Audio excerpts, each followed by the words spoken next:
After my miscarriage, I spent years searching for answers, years looking for the things that would finally help me heal, that would finally help me feel safe again, and finally help me trust my body enough to try again. And the one thing that actually helped me heal, it wasn't what I expected. It didn't come from doctors, it didn't come from time, it didn't come from moving on. It came from somewhere I would have never thought to look. And I'll share what that was in just a moment.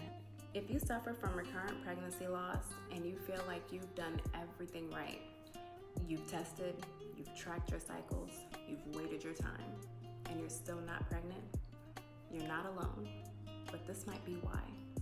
There are 4 hidden blocks that most doctors don't talk about, let alone share with you, and they quietly affect your ability to conceive and stay pregnant.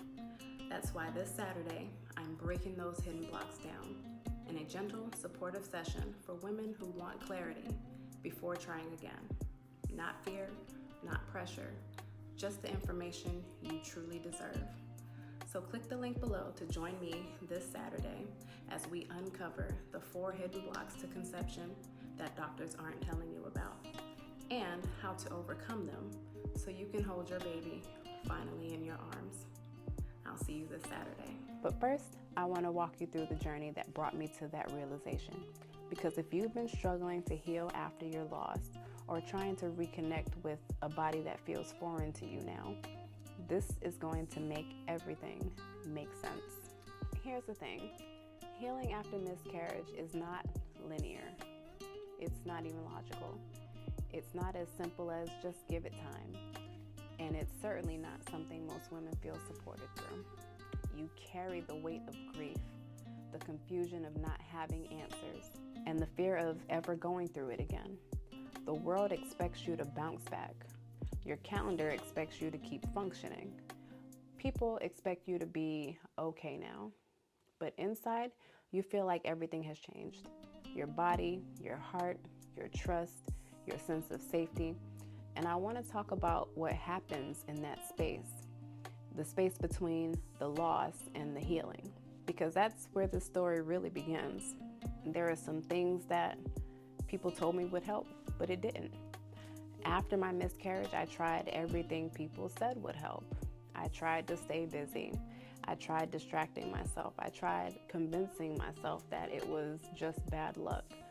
I tried telling myself, if this happens to a lot of women. And none of that helped. None of it brought peace. None of it brought clarity. None of it helped me feel like me again. And year after year, I waited for time to fix me, but that wound was still there. In some cases, it still is. So I searched for something deeper. I feel like I begged doctors for explanations. I wanted someone to connect the dots for me, and I wanted someone to tell me what happened and how to prevent it from happening again. But every answer I got sounded something like this. Well, we don't really know. Sometimes your body just handles things this way, or sometimes it's just happened. Or my favorite, your labs look normal. I don't see anything to be concerned about here. No answers, no clarity, no closure, nothing to help me trust my body again. And each time I heard the word inconclusive, I could just scream. And my hopes sank a little deeper. So they're telling me nothing's wrong, but I'm losing my babies, so something's wrong. And there comes a point when the lack of answers become its own type of grief. But something unexpected happened for me, something that really shifted everything.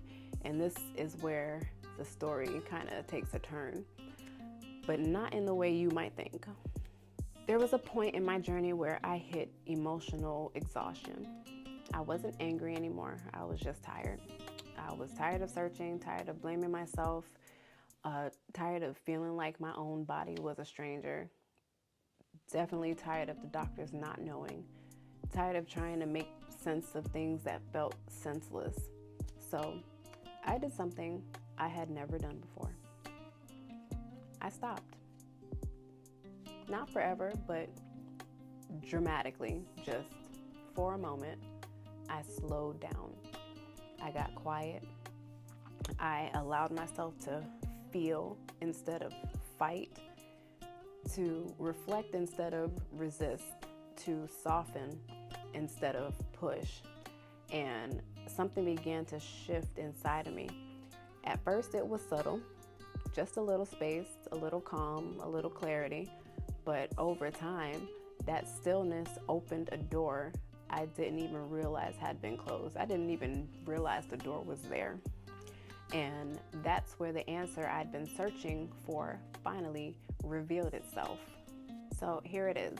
The one thing that finally helped me heal after miscarriage is I finally listened to my body. Not in fear or in anger, not in frustration, but stillness. The answers I had spent so long trying to get from other people were inside of me the whole time. My body hadn't betrayed me.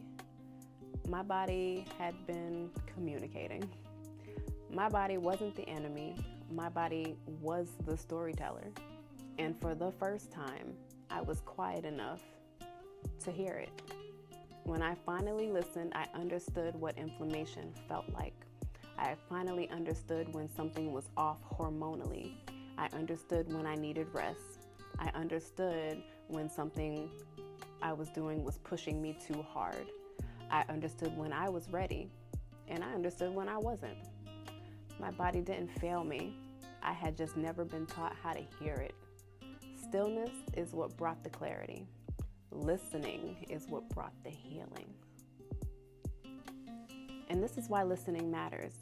Listening to your body after miscarriage helps you rebuild trust, regulate your nervous system, reduce your fear, recognize your unique patterns, detect stress signals, understand what supports you, tune into your own intuition, prepare emotionally and physically for the next pregnancy.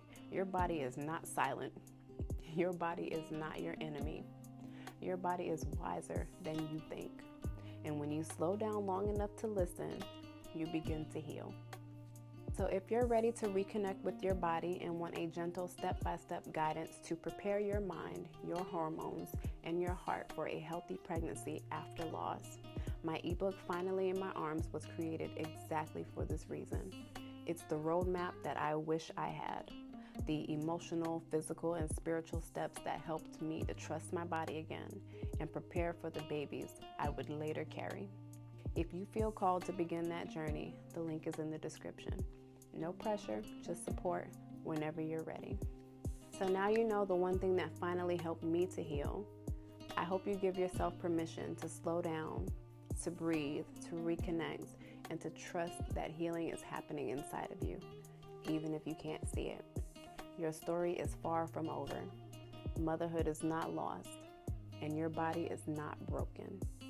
So as always, mama, chin up, straighten your crown, and let's walk in power together because you're stronger and more capable than you know. And I'll see you in the next video.